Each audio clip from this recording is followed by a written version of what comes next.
Welcome to Fly on the Wall podcast. I'm your host, Chris Sonksen, CEO and founder of Church Boom. Here you get to sit in on a live coaching session as I coach pastors through the ministry challenges we all face. If you find this podcast helpful, please make sure to like, subscribe, and share. Hey, thanks so much for joining us today. So excited to have my buddy Louie on the call from Southern California. And we're talking about how do you conduct staff evaluations? At the end of the year or whenever you do it, how do you conduct staff evaluations so that you can review the year in the past and set them up for a win in the future? I think it's such a healthy conversation. Let's jump into it. How can I serve you? What's on your mind? Hey, being the end of the year, just trying to plan out the new year and just to get some advice on calendar planning and vision casting and theming out the year and how to really stay on target. I feel like a lot of times we start out great and then somewhere along the line there that fizzles out and gets forgotten. So Yeah. Well, one of the things, Louie, I think is important when you're looking at a new year and you're looking at a new season. I was just talking with someone, I think on the East Coast, I think they're from New York, if I remember right, just recently. They were talking about the same thing. Yeah. And what we often do is we try to come up with a slogan. It's a year of increase. And I'm not against that or anything like that. But I think that from a financial standpoint, an emotional standpoint, a vision standpoint, I think it's really awesome to be able to say, man, what are the 3 or 4 or 5 things that we're going to do this year that are over and above the normal? Like, hey, yeah, we're going to, of course, do services. We want to see people come to Christ. We want to see people get baptized. We want people to get involved in serving in small groups or whatever it is that we're doing.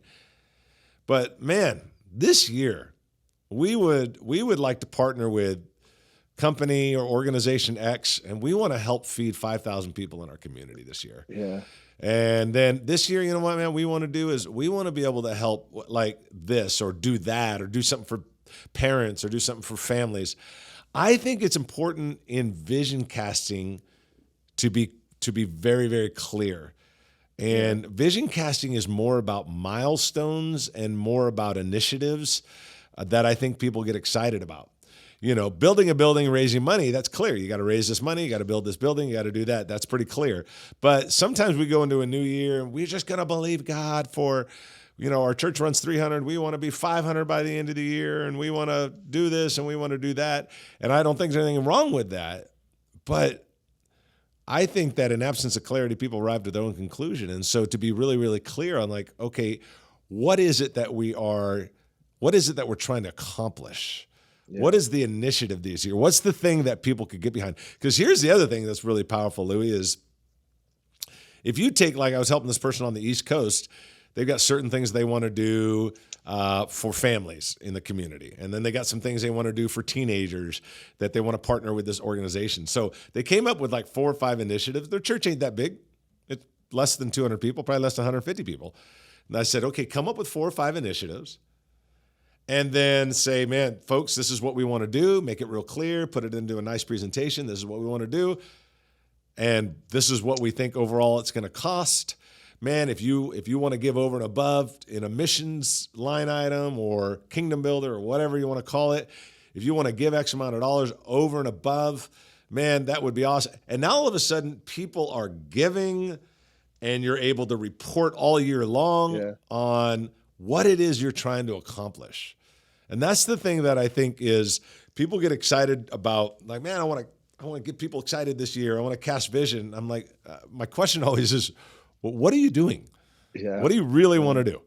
More of the same? We want to see more people come to Christ. Great. That's awesome. Yeah. But tell me specifically what you're trying to do. What is it that you're trying to do that you've never done before? And that would get people excited to want to serve and give. That's where I think that you have to really lay out those things. And if you can lay out those things, this is what's going to do. Man, if this year, if you can give a little bit over and above your normal offering in a line item, man, that's going to help us accomplish these things. If you can serve just a little bit more, man, we're going to be able to do these 4 major things, these 6 major things throughout this year. And you can keep them local or you can keep them national, whatever you want to do. But I always say, especially in kingdom builders, local, global, or local, national, global. But if you're able to keep it local, man, Find those initiatives, partnerships, things you're wanting to do. It doesn't just have to be feeding people. No, I think it's a great thing, but it could be, Yeah. man, we want to do something for parents. We want to do something for kids. We want Yeah. to, man, we want to help 100 men this year get off drugs. And this is how Yeah. we're going to do it. Yeah. And now all of a sudden it's like, okay, this is what we're going after. And now you're reporting that every week, every Sunday. You're giving a verbal report every Sunday, and you're giving a video, if possible, a video or a strong 3 to 5 minute report. Do a quick little 30-second report at the offering, but once a month you're giving a bigger report of where we're at in our initiatives for the year. Man, people great. get excited over that stuff. Yeah. Yeah, for sure. It really works. Yeah. Yeah.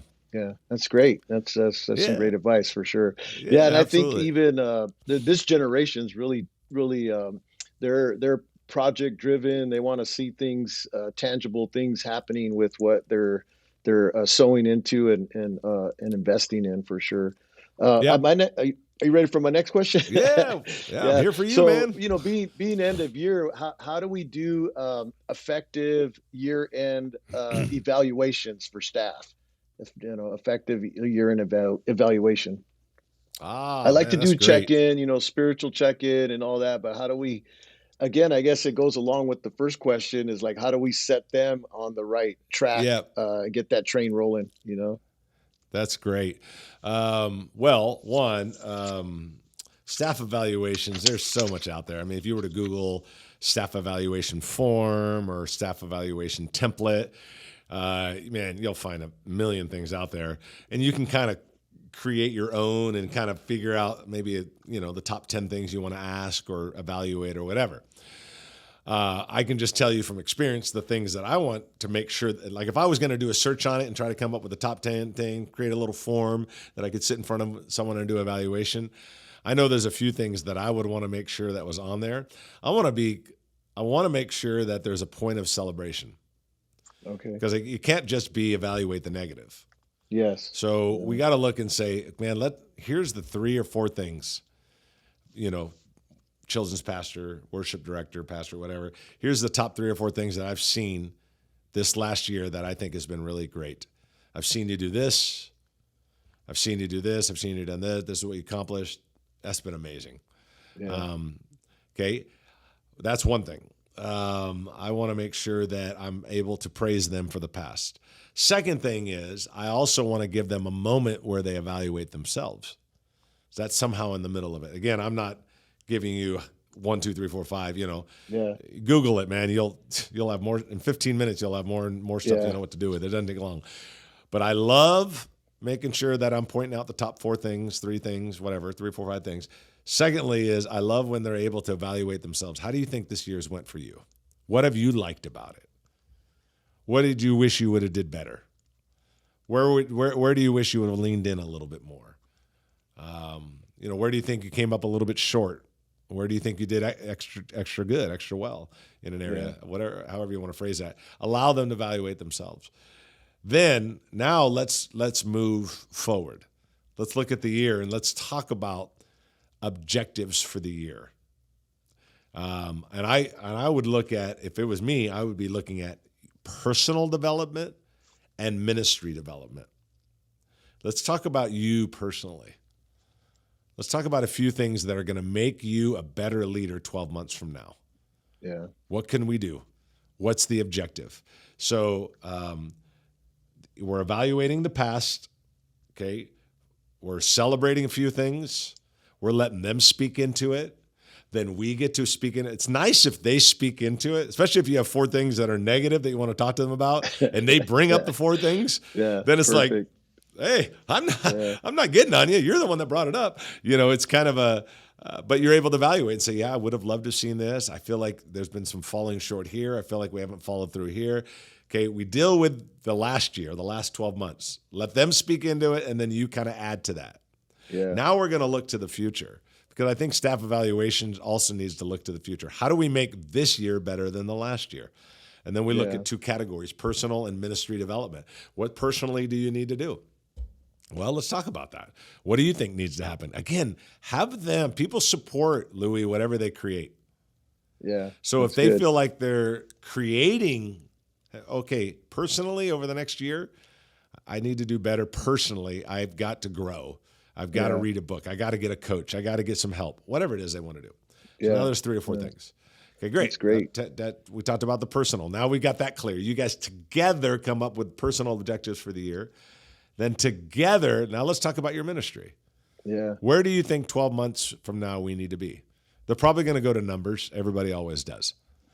But you want to go to just more than that. You want to talk about, well, how many leaders do we need to raise up? What systems do we need to put in place? What needs to change about the spirit and culture of your department? How do you think we could change that? Like, come up with, not 100, but come up with 3 to 5 things like, this is what we're going to do, and this is how we're going to lay it out. Now, if you're going to lay out the future, Louie, of the next 12 months, you're going to need to have a regular time, if that's once every 2 weeks, once every 4 weeks, a quick phone call with them, where you're reviewing those objectives for the year. Otherwise, they won't even remember what objectives they put down a week from now. Right. You got to keep them on track for the future. So you're evaluating the past together, and you're looking to personal and ministry development for the future together. Allow them to play a role in that evaluation as well. Yeah, that's great. That's great advice. One thing that came to my mind was one of our former pastors used to say, "We lather them before we shave them." So it's like that celebration, and then I like that. shaving. That's good. That's good. I don't think I've ever heard it put that way before. I've heard it put a lot of ways, but never lather and shave. That's a good one. Yeah. I like that. That's good. But I guess my third question is a little bit more pastoral, I guess. Okay. Which I guess staff evaluations and vision casting is pastoral as well. But just dealing with, I had a couple of families in the church just recently, right before the holidays, that one person lost a mom, another one lost a dad, another one lost a husband. So how do you make this season happy in the middle of people going through what they're going through? And I think I came up with a couple answers, but I just wanted to see what your input was on we're celebrating, but then there's people in the audience that are feeling the pain of it as well. So just really navigating that that season. Yeah. I got you, Chris. Well, I'm going back to a time years ago where, man, there was a family that was really going through it. And here I am standing up in front of several hundred people in a service. I'm looking over there, and there they are. But yet on the other hand, the rest of the people, I don't know I'm sure they're all going through different things. But I'm trying to lead them towards something great, and they're just trying to make it through this week. Right. And sometimes balancing that out is important. I think I don't think there's anything wrong with publicly saying, hey, there's a few families going through something. Let's take a moment to pray. Or, hey, there's whatever. If it's more public, hey, we all know the Ramirez family has gone through some struggles and they lost a loved one or whatever. And you're able to pray for them. You're able to say something. There's nothing wrong with that. So please understand, I think publicly that is a good thing to do sometimes, but by and large, you want to over-affirm, and then maybe that's the wrong word, but you want to affirm privately and you want to lead publicly. And what I mean by that is, I don't think there's anything wrong stopping in the service and pointing out a family as long as it's okay with them and praying for them and all that, but not put that aside for a moment and understand that that's good to do at times, of course. But overall, you got to that family needs to sit there and know that pastor loves me, that pastor cares for me, they've prayed for me, this team has prayed for me. But I also have a responsibility to lead this congregation forward who isn't going through that. Yeah. When you lose a loved one, it's the worst. But then when a close friend of yours loses a loved one, it's not as bad to you personally, but it's still bad. Yeah. Right. Now, if you're in a church of 2,000, and you hear about someone that lost a loved one, and you don't know who they are, you're like, oh man, that's too bad. But that's too bad doesn't last that long, because the farther you are away from it, the less it's more impactful or painful to your own life. That's just reality. I don't need to be, mean, but that's just reality. Yeah. So I think that, man, there's times where you want to do it in the service, but overall, privately, they need to know that you're with them. Publicly, you still need to lead the church forward with wisdom and vision and excitement and ministering to them. And I think you have to know that when I'm over here, this is what I have to do. But when I'm over here, this is what I have to do. Right. I got 100 other people in the room that need me to preach this message and lead them towards some good victory in their life and good victory as a church and celebrate great things. There's nothing wrong with any of that. Yeah. As long as I know on the back end, I'm having those more intimate times individually with people so I can minister to them. Yeah, that's great. But if you don't have if there's not that care going on, they're gonna feel it even worse in a public setting. Yeah, because they're gonna feel like no one even cares. You're right. Yeah. But as long as they're getting loved on behind, kind of off to the side, then publicly you still have a responsibility to a congregation that's looking to you to. It's like celebrate. Having 100 sheep and one of the sheep breaks their leg. You got to care for those sheep that broke their leg, but you still got 99 more sheep that need to move on to the next pasture. So you kind of have to do both at the same time, but maybe not you have to do both at the same season, but not at the same time. Yeah. The same season, but not at the same time. But man, I know what that feels like. That can be rough. Yeah, it is. And I appreciate that for sure. That's some great advice. Yeah. Anything else on your mind today, man? No, that's about all I had for you today. All right. No, that's okay. That's good, man. Thank you so much. No. Man. Thank you for all you do. Yeah. Thank you. And man, anything I can do to serve you or help you, let you know. And but thanks for being on the podcast today, man. I really do appreciate it. All right. Thank you, Chris. Okay. Thanks, buddy. Thank you for tuning in to the Fly on the Wall podcast. We hope today's episode provided you with some practical steps to lead your church to the next level. If you found this episode helpful, take a moment to leave us a review and share it with others. Remember, when the pastor grows, the church grows, and we grow pastors. We love you. We're your raving fans, and we are cheering you on. See you next week.